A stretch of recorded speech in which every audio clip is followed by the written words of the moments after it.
Oke, Assalamualaikum warahmatullahi wabarakatuh. Ketemu lagi dengan saya ya, Muhammad Arfani SLLM. Kemudian pada bagian 2 ini kita akan belajar tentang bagaimana cara membuat surat kuasa untuk perkara pidana ya. Oke, langsung saja pada bagian satu kita telah membahas tentang bagaimana membuat surat kuasa untuk perkara perdata ya. Oke, kemudian ini dia ya, ini surat kuasa untuk pidana ya. Yang bertentangan di bawah ini bukan nama sebenarnya, identitasnya bukan yang sebenarnya. Yang bertentangan di bawah ini nama Brangas ya, umurnya 31 tahun. Jenis kelaminnya laki-laki, oke. Alamatnya Jalan Sukaramai nomor 21 RT 701 Banjarmasin, Kalimantan Selatan ya. Pekerjaannya adalah Direktur PT Suka Damai tapi terus maju ya. Baiklah kalau begitu. Pokoknya damai, yang penting kita terus maju ya.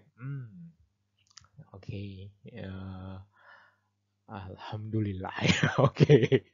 Yang penting kemudian selanjutnya disebut sebagai pemberi kuasa ya. Dalam hal ini memilih kedudukan hukum di kantor kuasanya tersebut di bawah ini. Dengan ini memberikan kuasa dengan hak substitusi dan retensi kepada Muhammad Ermania SHLLM, Dr. Muhammad Itkon Umair SHDA. Kesemuanya beralamat di Law Office Erpani and Partners ya, beralamat di Jalan Ahmad Yani kilometer 7 nomor 23 Banjarmasin Kalimantan Selatan. Kemudian nomor telepon, email juga bisa ya. Kemudian sudah kita bahas pada bagian satu apa itu hak substitusi dan hak retensi ya. Banyak juga yang menggunakan kuasa mutlak ya. Jadi contohnya ini untuk contoh ya, dengan ini memberikan kuasa penuh ya kepada begitu ya, atau dengan ini memberikan kuasa mutlak kepada ini ya, kepada ini oke, dalam prakteknya kita tidak menggunakan itu ya, kita hanya meminta dua hak saja, yaitu hak substitusi dan hak retensi ya. Kemudian untuk keseimbangan antara apa keseimbangan antara profesionalisme dan juga kepentingan klien ya. Kemudian ini khusus ya, ini salah satu format saja dari banyak format ya. Ini sekarang ada 1, 2, oke, khusus untuk dan atas nama pemberi kuasa bertindak sebagai penasihat hukum terhadap perkara pidana dalam kedudukan sebagai terdakwa atas dugaan tindak pidana korupsi pada pengadaan alat kesehatan Kota Banjarmasin tahun anggaran 2020 sebagaimana dimaksud dalam registrasi perkara nomor 021 PTPK 1/21/2020 di Pengadilan Tindak Pidana Korupsi pada Pengadilan Negeri Banjarmasin Kalimantan Selatan ya. Jadi ini kita selaku penasihat hukum ya, ini juga bukan sebenarnya ya, jadi fiktif saja.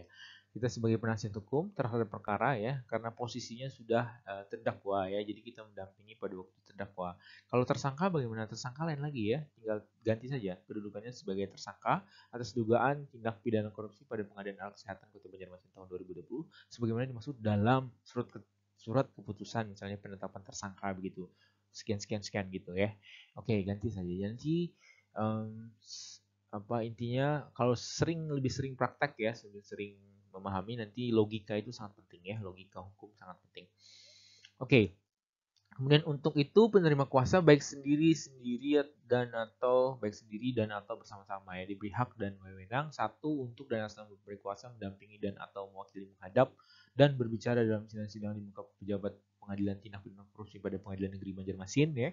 Kemudian Kalimantan Selatan menghadap dan berbicara dari pejabat kejaksaan, kepolisian, lembaga pemasyarakatan dan instansi pemerintah lainnya yang berwenang, perorangan atau semua pihak yang ada hubungannya dengan perkara pidana tersebut ya. Ini juga standar saja ya, standar saja. Cuman biasanya ada yang menggunakan 1, 2 atau yang tidak menggunakan ini. Itu pun biasa saja, standar saja, boleh-boleh saja. Kemudian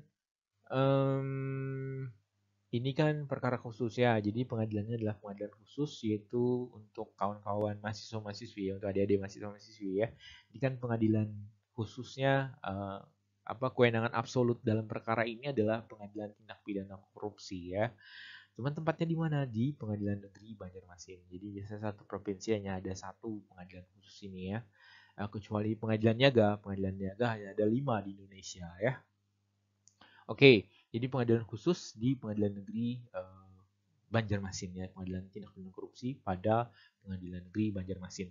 Kemudian yang kedua, membuat dan menandatangani segala surat-surat, membuat jawaban serta mengajukan eksepsi atau pembelaan ya, memberi dan meminta keterangan-keterangan, membuat dan mengajukan penangguhan penahanan, permohonan perubahan jenis penahanan, ya, mengajukan bukti-bukti, surat serta saksi-saksi AD charge dan saksi ahli, atau menolak pembuktian lainnya, mengajukan pemeriksaan setempat dan rekonstruksi, ya.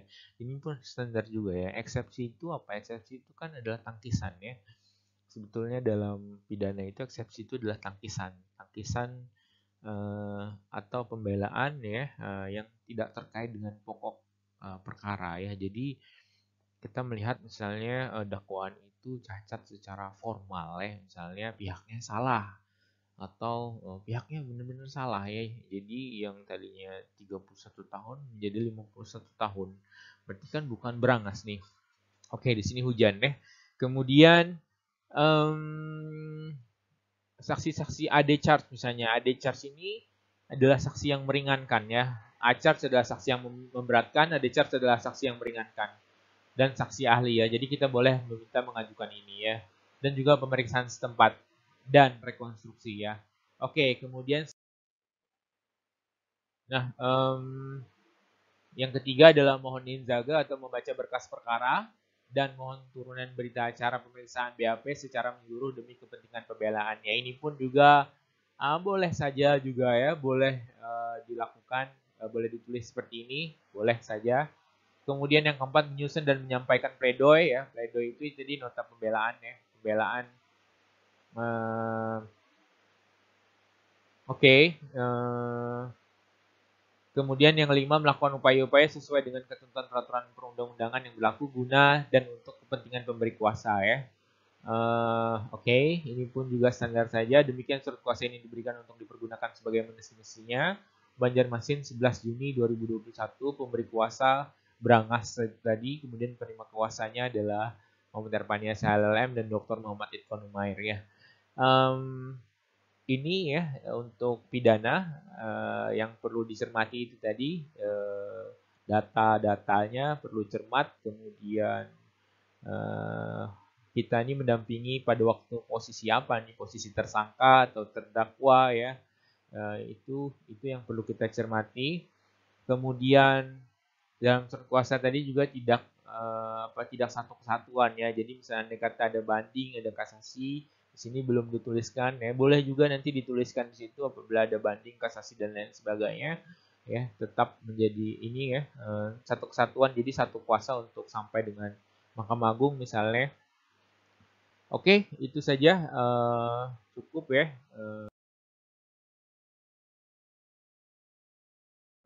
Terima kasih, ya. Mudah-mudahan kawan-kawan bisa mengambil pelajaran dari presentasi kali ini, ya, pemaparan saya kali ini. Kemudian khususnya mahasiswa-mahasiswi, kemudian juga yang lagi meniti karir dalam dunia advokat, ya, ataupun mau ujian advokat, ya. Ujian advokat kan perdata saja.